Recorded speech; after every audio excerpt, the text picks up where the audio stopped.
Hello everyone, I am पारस और आज हम डिस्कस करेंगे टाइप्स ऑफ रेडॉक्स रिएक्शन कि हमारे पास जो रेडॉक्स रिएक्शन होती है वो कितने टाइप्स की होती है। ठीक है, तो बेसिकली हमारे पास 4 टाइप्स होते हैं रेडॉक्स रिएक्शन के। Type of redox reaction, first होती है कॉम्बिनेशन रिएक्शन, सेकंड होती है डिकम्पोजिशन रिएक्शन, थर्ड होती है डिस्प्लेसमेंट रिएक्शन और फोर्थ होती है डिस्प्रोपोर्शनेशन रिएक्शन। ठीक है, तो बेसिकली 4 तरह की रेडॉक्स रिएक्शन हम आज डिस्कस करेंगे।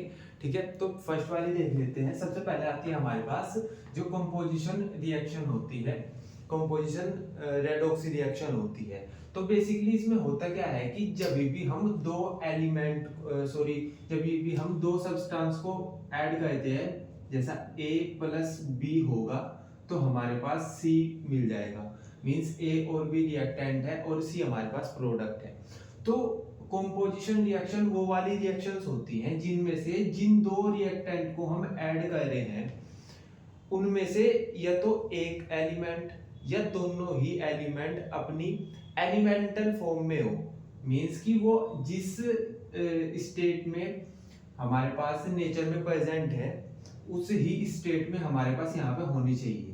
ठीक है, तो बेसिकली वो एलिमेंटल फॉर्म में हो हमारे पास प्रेजेंट जब हम उनको ऐड कराएं। ठीक है, तो ऐसे ही हमने लिखा भी हुआ है एंड बी और both A and B must be in elemental form. तो दोनों में से या तो दोनों ही अपनी एलिमेंटल फॉर्म में हो या एक एलिमेंटल फॉर्म में हो। ठीक है, तो जब हम उन दोनों को ऐड करेंगे और हमको कुछ प्रोडक्ट मिलेगा तो हम उसको कंपोजिशन रिएक्शन बोल देंगे। क्लियर है? एग्जांपल देख लो इसका। जैसे हमने यहाँ पे ए और बी को ऐड करके सी बना दिया। ठीक है, जैसा हमने यहाँ पे एग्जांपल में कार्बन को ऐड किया हमने ऑक्सीजन में और CO2 का फॉर्मेशन हो गया। ठीक है, अब यहाँ पे जो हमारे पास कार्बन है ये अपनी एलिमेंटल फॉर्म में है ना? ठीक है, तो ये किसी से कंबाइन भी नहीं है ना? तो ये एलिमेंटल फॉर्म में है तो हम बोल देंगे कि ये कंपोजिशन रिएक्शन है। क्लियर है क्या? ठीक है, तो बेसिकली हम ऐसे बोल सकते हैं कि कंपोजिशन रिएक्शन वो होती है जिनमें जो रिएक्टेंट है, जिन रिएक्टेंट को मिक्स करके हम प्रोडक्ट का फॉर्मेशन कर रहे हैं उन दोनों रिएक्टेंट में से या तो वो दोनों ही अपनी एलिमेंटल फॉर्म में हो या उन दोनों रिएक्टेंट में से एक जो रिएक्टेंट है वो अपनी एलिमेंटल फॉर्म में हो तो हम उसको कंपोजिशन रिएक्शन बोल देंगे। क्लियर है? इसके बाद आता है हमारे पास सेकंड डीकंपोजिशन रिएक्शन। तो जो डीकंपोजिशन रिएक्शन होती है वो ऑपोजिट होती है कॉम्बिनेशन रिएक्शंस के। इनमें होता क्या है, जैसा हमारे पास यहाँ पे होगा क्या कि A से B और C का फॉर्मेशन होगा। अभी तक क्या हो रहा था, A और B मिले C का फॉर्मेशन हो गया। अब क्या हुआ, A से B और C का फॉर्मेशन होगा। ठीक है, तो हम ऐसे बोल देते हैं कि ये अपोजिट होती है, अपोजिट ऑफ कॉम्बिनेशन रिएक्शन। तो जो कॉम्बिनेशन रिएक्शन होती है उसके अपोजिट होती है ये। ठीक है, अब इसका एग्जांपल देख लो। जैसा हमारे पास इसका फर्स्ट एग्जांपल है H2O से हमको मिलता है H2 प्लस O2। तो ये एक हमारे पास डीकंपोजिशन रिएक्शन है। H2O का डीकंपोजिशन होगा तो H2 और O2 मिलेंगे।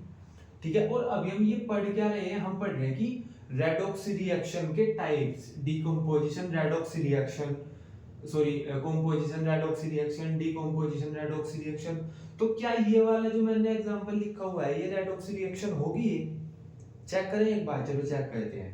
भाई चेक कैसे करते हैं? सबसे पहले हमको ऑक्सीडेशन नंबर निकालना पड़ेगा, है ना? तो देख लेते हैं। हाइड्रोजन का होता है +1, ऑक्सीजन का होता है -2। हमने याद किया हुआ है कि ऑक्सीजन का जनरली -2 होता है और हाइड्रोजन का होता है +1। ठीक है, फिर यहाँ पे ये अपनी नेचुरल फॉर्म में है ना? फ्री स्टेट में है H2 तो ये हो जाएगा 0। ठीक है, और यहाँ पे ऑक्सीजन भी हो जाएगा 0। ठीक है क्या, है ना? तो अब देखेंगे यहाँ पे +1 से हाइड्रोजन +1 से H2 +1 से 0 में चला गया तो ये हुआ क्या, ये डिक्रीज हो गया, रिड्यूस हो गया। +1 था पहले, अब हो गया 0। ठीक है, तो अब जब रिड्यूस हो जाता है तो हमको उसको बोल देंगे कि रिडक्शन हो गया। तो हम यहाँ पे ऐसे बोल सकते हैं कि क्योंकि हाइड्रोजन +1 से 0 में चला गया तो वो रिड्यूस हो गया, तो हमने बोल दिया कि यहाँ पे रिडक्शन हो रहा है। ठीक है, अब ऑक्सीजन का देखिए, ऑक्सीजन -2 से 0 में चला गया तो -2 से वो 0 में चला गया, पहले नेगेटिव में था अब पॉजिटिव में चला गया तो इंक्रीज हो रखा है। ऑक्सीडेशन नंबर इंक्रीज हो रहा है तो हम इसको बोल देंगे, क्योंकि यहाँ पे ऑक्सीडेशन नंबर इंक्रीज हो रहा है तो यहाँ पे होगी ऑक्सीडेशन। और क्योंकि इस रिएक्शन में रिडक्शन भी हो रहा है ऑक्सीडेशन भी हो रहा है तो इसीलिए हम बोल देंगे कि ये वाली रिएक्शन रेडॉक्स रिएक्शन है। क्लियर है क्या? ठीक है।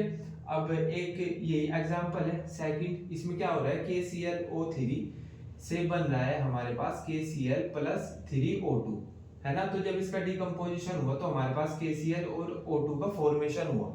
ठीक है, तो बेसिकली ये भी एक रेडॉक्स रिएक्शन ही होगी। ठीक है, इसको भी चेक करके देखेंगे एक बार। चलो कर लेते हैं। जैसा हमको पता है कि K का जो ऑक्सीडेशन नंबर होता है वो होता है +1 और O का होता है -2। तो इसके ऑक्सीडेशन नंबर हमको यहाँ पहले Cl का फाइंड आउट करना पड़ेगा। तो जिसका हम फाइंड आउट करते हैं उसको x मान लेते हैं। तो यहाँ पे K है, K का है +1, फाइंड आउट करना है हमें Cl का, तो हमने इसको x मान लिया। O है हमारे पास 3 ऑक्सीजन और इसका होता है -2 = 0। तो यहाँ से आ जाएगा हमारे पास x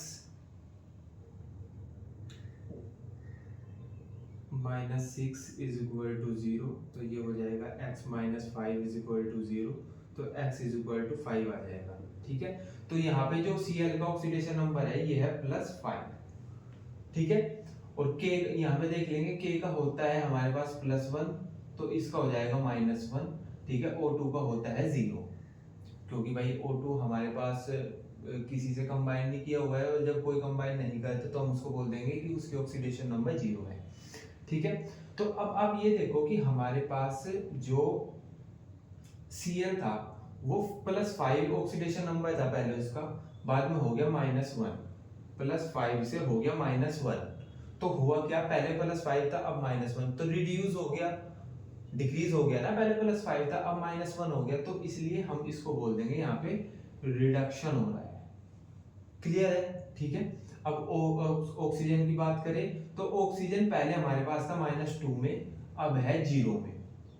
तो पहले -2 था अब 0 पे चला गया, तो इंक्रीज हुआ है, माइनस से पॉजिटिव गया तो वो इंक्रीज हुआ है। तो इसलिए हम बोल देंगे कि यहाँ पे O3 ऑक्सीजन -2 से 0 पे चला गया तो इसका ऑक्सीडेशन हो गया। तो यहाँ पे रिडक्शन भी हो रहा है, यहाँ पे ऑक्सीडेशन भी हो रहा है। तो हम इस वाले को भी ये बोल देंगे कि हाँ ये रेडॉक्स रिएक्शन है। ठीक है, तो अभी आप एक क्वेश्चन पूछ सकते हो कि भैया यार आपने ना डीकंपोजिशन रिएक्शन में 2 रिएक्शन बताई, दोनों ही रेडॉक्स रिएक्शन है। डीकंपोजिशन तो है ही पर दोनों रेडॉक्स रिएक्शन है। तो ऐसा हम बोल सकते हैं क्या कि जो डीकंपोजिशन रिएक्शन होती है, जितनी भी डीकंपोजिशन रिएक्शन है वो सारी ही रेडॉक्स रिएक्शन होगी? आप ये पूछ सकते हो। तो हम ऐसा बोल देंगे कि नहीं, ऐसा नहीं होता कि जितनी भी डीकंपोजिशन रिएक्शन है वो सभी रेडॉक्स रिएक्शन हो, सब में ही ऑक्सीडेशन और रिडक्शन साथ में हो रहा हो। ठीक है, इसका एग्जांपल देख लेते हैं। हमने बोला all decomposition reaction are not redox reaction. तो जितनी भी हमारे पास डीकंपोजिशन रिएक्शन होती है वो सब की सब रेडॉक्स रिएक्शन नहीं होती। इसका एग्जांपल ये है CaCO3 हमको देता है CaO और CO2। तो जब हम इनका ऑक्सीडेशन नंबर फाइंड आउट करेंगे तो इनके ऑक्सीडेशन में Ca, C और O, इनका जो ऑक्सीडेशन नंबर है वो जितने यहाँ पे है उतना ही यहाँ पे होगा, उसमें चेंज नहीं आएगा। ठीक है, तो इसलिए हम बोल देंगे कि यहाँ पे ये रेडॉक्स रिएक्शन नहीं है, लेकिन ये डीकंपोजिशन रिएक्शन है। हमने बोला कि डीकंपोजिशन ऑफ कैल्शियम कार्बोनेट, तो जब हम कैल्शियम कार्बोनेट का डीकंपोजिशन करा रहे हैं is not a redox reaction. तो जब हम कैल्शियम कार्बोनेट का डीकंपोजिशन करा रहे हैं तो ये जो रिएक्शन बनी हमारे पास ये रेडॉक्स रिएक्शन नहीं है। क्यों नहीं है? क्योंकि no change in oxidation number of calcium carbon और ऑक्सीजन। तो जो कैल्शियम है और जो कार्बन है और जो ऑक्सीजन है उसका जितना यहाँ पे ऑक्सीडेशन नंबर है उतना ही यहाँ पे होगा। इसलिए हम बोल देंगे कि ये वाली रिएक्शन डीकंपोजिशन रिएक्शन तो है लेकिन ये रेडॉक्स रिएक्शन नहीं है। तो अभी से आपको याद रखना कि सभी की सभी जितनी भी डीकंपोजिशन रिएक्शन होती है वो सब रेडॉक्स रिएक्शन हो ऐसा जरूरी नहीं है। ठीक है, तो अभी थर्ड वाली देख लेते हैं, डिस्प्लेसमेंट रिएक्शन। तो डिस्प्लेसमेंट रिएक्शन बेसिकली वो वाली रिएक्शंस होती हैं जिनमें जो हमारे पास कंपाउंड होता है और जो कंपाउंड के अंदर मेटल होती है वो किसी दूसरे मेटल से डिस्प्लेस हो जाती है, तो उनको हम बोल देते हैं डिस्प्लेसमेंट रिएक्शन।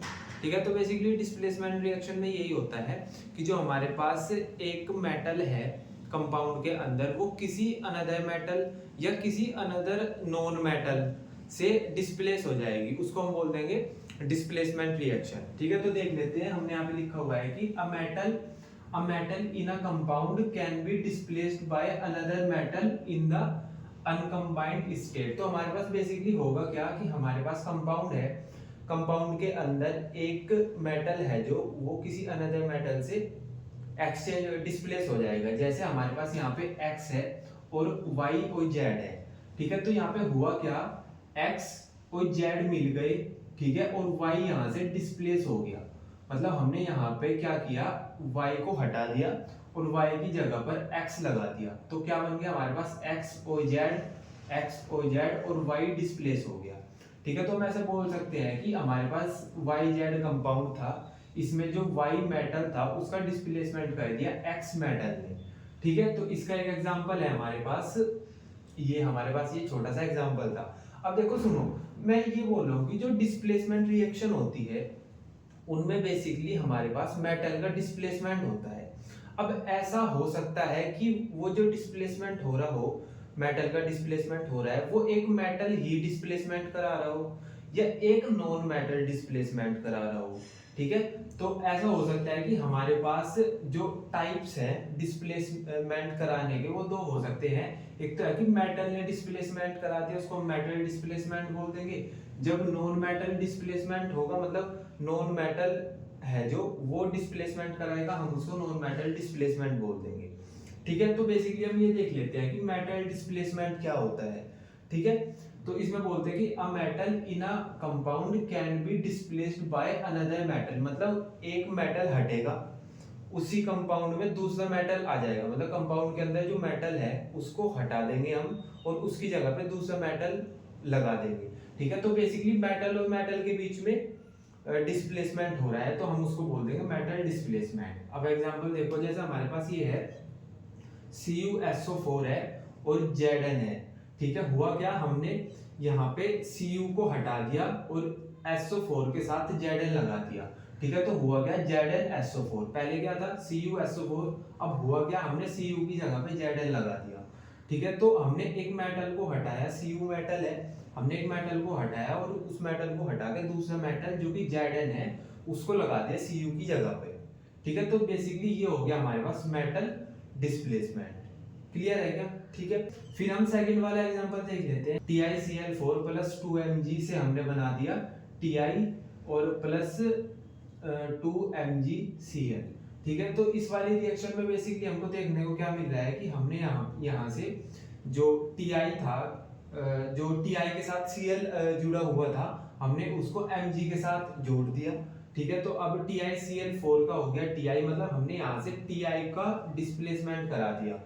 हमने Ti को हटा के उसकी जगह पे Mg जो कि एक मेटल है उसको जोड़ दिया। ठीक है ना? ऐसे ही हुआ भाई, हमने यहाँ से TiCl4 में से Ti हटाया और Mg जोड़ दिया, तो हमारे पास ये डिस्प्लेसमेंट हो गया। क्लियर है? इसके बाद है Cr2O3 plus Al।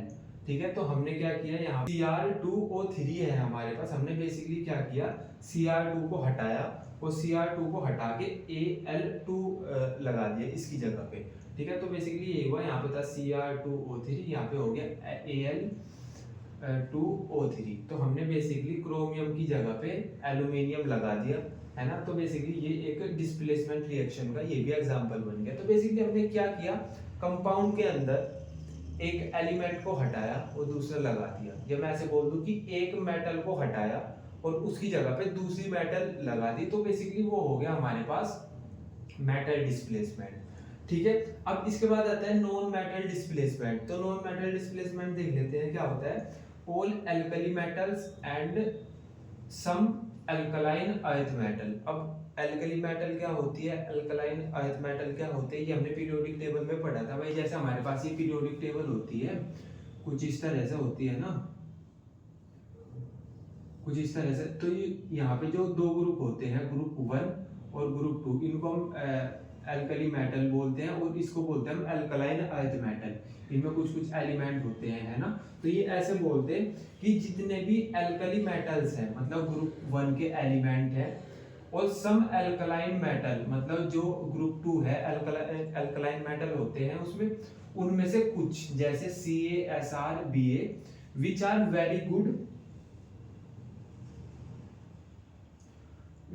Very good reductants will displace hydrogen from cold water. ठीक है, तो जितने भी हमारे पास G1 ग्रुप के एलिमेंट्स हैं और कुछ G2 ग्रुप के एलिमेंट्स हैं, या मैं ऐसे बोलती हूँ जितने भी हमारे पास अल्कलाइन मेटल के एग्जांपल्स हैं, मतलब सॉरी एलिमेंट्स हैं, या अल्कलाइन अर्थ मेटल के कुछ एलिमेंट्स हैं, वो सब के सब जो कोल्ड वाटर होता है, ठंडा पानी होता है, उसमें से H2 का डिस्प्लेसमेंट करा देते हैं, मतलब H2 को हटा देंगे और अपने आप वहां पे जुड़ जाएंगे। देखो कैसे होता है भाई। ये हमारे पास है Na, ये अल्कली मेटल है। क्यों अल्कली मेटल क्यों है? क्योंकि ये ग्रुप 1 में आता है। तो हुआ क्या, हमने किया 2Na प्लस 2H2O को ऐड किया, हमको क्या मिला NaOH। इस Na ने क्या किया, यहाँ से H हटाया, हाइड्रोजन को, जो कोल्ड वाटर है इसके हाइड्रोजन को हटा दिया और वहां पे अपने आप जाके अटैच हो गया। तो क्या मिला हमको, NaOH मिल गया। ठीक है, तो बेसिकली मैं ऐसा बोल सकता हूँ क्या कि यहाँ पे Na ने हाइड्रोजन का डिस्प्लेसमेंट करा दिया। क्लियर है? ठीक है, तो ये हमारे पास एक नॉन मेटल डिस्प्लेसमेंट का एग्जाम्पल हो गया, है ना। क्योंकि भाई हाइड्रोजन मेटल थोड़े ही ना है, हमने यहाँ पे नॉन मेटल एलिमेंट का डिस्प्लेसमेंट करा दिया एक मेटल से। क्लियर है? ठीक है, अब सेकंड एग्जांपल देख लो। यहाँ पे हमारे पास Ca को हमने H2O से ऐड किया, इसने फिर अगेन वही किया, हाइड्रोजन को यहाँ से डिस्प्लेस करा दिया, हाइड्रोजन को हटा दिया और उसकी जगह पे अपने आप जाके अटैच हो गया, तो हमको मिला CaOH2। क्लियर भाई, जब हमारे पास H2O है तो हमने यहाँ से हाइड्रोजन हटाया तो क्या बच गया, HO, और ये Ca जाके उस HO के साथ जुड़ गया, और फिर हमने जब इसको बैलेंस किया तो हमने यहाँ पे 2 लगा दिया, है ना। तो वो बैलेंसिंग तो मैंने आपको सिखाई दी थी। ठीक है, तो बेसिकली ये हमारे पास नॉन मेटल डिस्प्लेसमेंट जो रिएक्शन होती है उनके कुछ एग्जांपल थे। ठीक है, फिर एक पॉइंट ये आता है कि हमारे पास ये वाला देख लो, many metals do not react with cold water. अभी हमने क्या किया, कोल्ड वाटर, कुछ मेटल्स थे हमारे पास, वो कोल्ड वाटर के जो H2O था, कोल्ड H2O था, उसमें से हाइड्रोजन का डिस्प्लेसमेंट करा रहे थे। पर ये बोलते हैं कि कुछ मेटल्स ऐसे होते हैं जो कोल्ड वाटर से रिएक्ट नहीं कर पाते, do not react with cold water, are capable of displacing hydrogen from acid. ये क्या कराते हैं, जो HCl होता है उसमें से हाइड्रोजन का डिस्प्लेसमेंट कराते हैं। ये कोल्ड वाटर के हाइड्रोजन को डिस्प्लेसमेंट नहीं करा सकते, ये HCl हाइड्रोक्लोरिक एसिड होता है उसके हाइड्रोजन को डिस्प्लेस कराते हैं। ठीक है, एग्जांपल देख लो, जैसे हमारे पास Zn है तो ये H2O, कोल्ड H2O में से H का डिस्प्लेसमेंट नहीं करा सकता, लेकिन ये HCl में से H का डिस्प्लेसमेंट करा देगा। ठीक है, तो बेसिकली हुआ क्या, Zn अटैच हुआ HCl से और उसने हमारे पास यहाँ से H का डिस्प्लेसमेंट कराया और हमारे पास बन गया ZnCl2। ठीक है, क्योंकि भाई Zn के साथ 2 Cl अटैच होते हैं, है ना, तभी कंपाउंड का फॉर्मेशन होगा। ठीक है, तो बेसिकली हुआ क्या, यहाँ से Zn ने इस H को हटा दिया और Cl के साथ आगे अपने आप अटैच हो गया।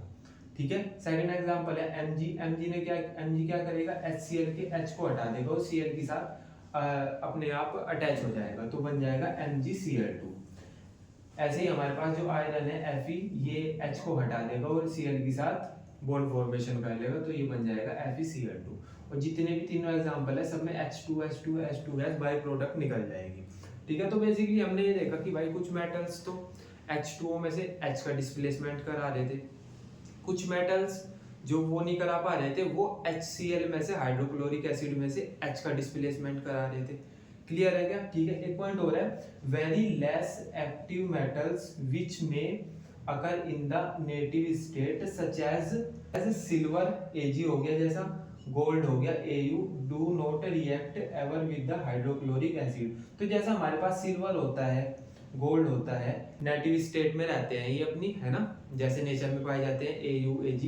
तो ये क्या कहते हैं, ये HCl में से H का डिस्प्लेसमेंट नहीं करा पाते। ठीक है, तो हमने बेसिकली 3 पॉइंट पढ़े। पहले हमने कोल्ड वाटर में से कुछ मेटल ने हाइड्रोजन का डिस्प्लेसमेंट करा दिया, लेकिन कुछ मेटल्स वो नहीं करा पा रहे थे। जो नहीं करा पा रहे थे वो क्या करा रहे थे कि HCl में से H का डिस्प्लेसमेंट करा रहे थे वो।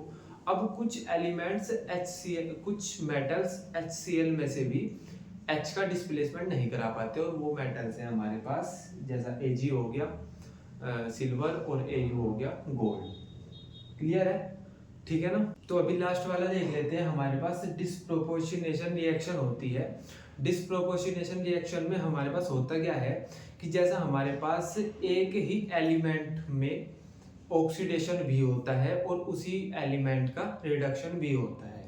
दोबारा बोल रहा हूँ कि इन रिएक्शंस में हमारे पास एक ही एलिमेंट का रिडक्शन भी होता है और उसी एलिमेंट का ऑक्सीडेशन भी होता है, मतलब दोनों प्रोसेस साथ में होती है। तो उन रिएक्शंस को हम बोल देते हैं डिस्प्रोपोर्शनेशन रिएक्शन। ठीक है, देख लेते हैं। ये हमारे पास all element in one oxidation state in simultaneously oxidised and reduced. तो हमारे पास एक ही एलिमेंट एक साथ ही वो ऑक्सीडाइज होता है, एक साथ ही वो उसका रिडक्शन होता है। ठीक है, one of the reacting substance in a disproportionation reaction always contain an element that can exist in at least 3 oxidation state। तो हमारे पास इन रिएक्शन में जिस एलिमेंट का ऑक्सीडेशन भी हो रहा है उसी एलिमेंट का रिडक्शन भी हो रहा है, वो एक साथ 3 ऑक्सीडेशन स्टेट में प्रेजेंट होता है ना। तो अभी आप एग्जांपल से समझे इस वाली चीज को कि जिस रिएक्शन मतलब जिस एलिमेंट का ऑक्सीडेशन भी हो रहा है उसी एलिमेंट का रिडक्शन भी हो रहा है, तो वो एक साथ 3 ऑक्सीडेशन स्टेट में प्रेजेंट होता है। एग्जांपल में देखते हैं, जैसे हमारे पास H2O2 है, तो हाइड्रोजन का जो ऑक्सीडेशन नंबर होता है वो कितना होता है, वो होता है +1। ठीक है, और क्योंकि हाइड्रोजन पर ऑक्साइड में जो ऑक्सीजन होता है उसका होता है -1, है ना।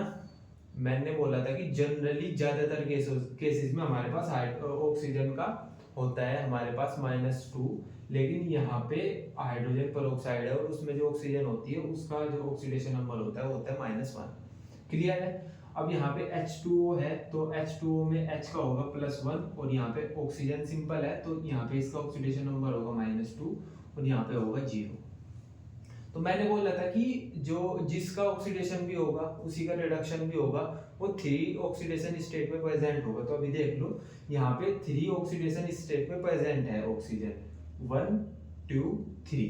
तो अभी देख लेते हैं इस वाली रिएक्शन की रेडॉक्स रिएक्शन है भी या नहीं। तो सबसे पहले हुआ क्या कि -1 से -2 में चला गया ऑक्सीजन, -1 से -2 में चला गया। तो क्या हुआ यहाँ पे, रिड्यूस ही हुआ, डिक्रीज हुआ। भाई पहले तो -1 था और फिर चला गया वो -2 में, तो रिड्यूस हुआ, डिक्रीज हुआ, है ना। तो हम इसको बोल देंगे कि ये हो रहा है रिडक्शन, क्योंकि रिड्यूस हो रहा है, पहले -1 था अब हो जाता है रिड्यूस हो गया, -2 में चला गया। क्लियर, ठीक है। अब सेकंड वाला देखो कि अगर आप ऐसे देखें कि पहले -1 में था अब वो 0 पे चला गया, तो पहले -1 पे था अब वो 0 पे चला गया, तो इंक्रीज हो गया। और जहाँ पे इंक्रीज होता है ऑक्सीडेशन नंबर वहां पे होता है ऑक्सीडेशन, तो हमने बोल दिया कि ये यहाँ पे हो रहा है ऑक्सीडेशन। तो एक ही हमारे पास एक ही एलिमेंट में एक ही एलिमेंट का ऑक्सीडेशन भी हो रहा है, उसी एलिमेंट का रिडक्शन भी हो रहा है। ठीक है, और ऐसी रिएक्शंस को हम बोल देते हैं डिस्प्रोपोर्शनेशन रिएक्शन, जहाँ पे एक ही एलिमेंट का एक साथ रिडक्शन भी होता है और ऑक्सीडेशन भी होता है। क्लियर है क्या, ठीक है। एक एग्जांपल और देख लो इसका, यहाँ पे हमारे पास है ये रिएक्शन, तो हम कैसे पता करेंगे कि ये डिस्प्रोपोर्शनेशन रिएक्शन है या नहीं, पहले इसका ऑक्सीडेशन नंबर निकाल लेंगे। अब ये हमारे पास फ्री स्टेट में है तो इसका हो जाएगा 0।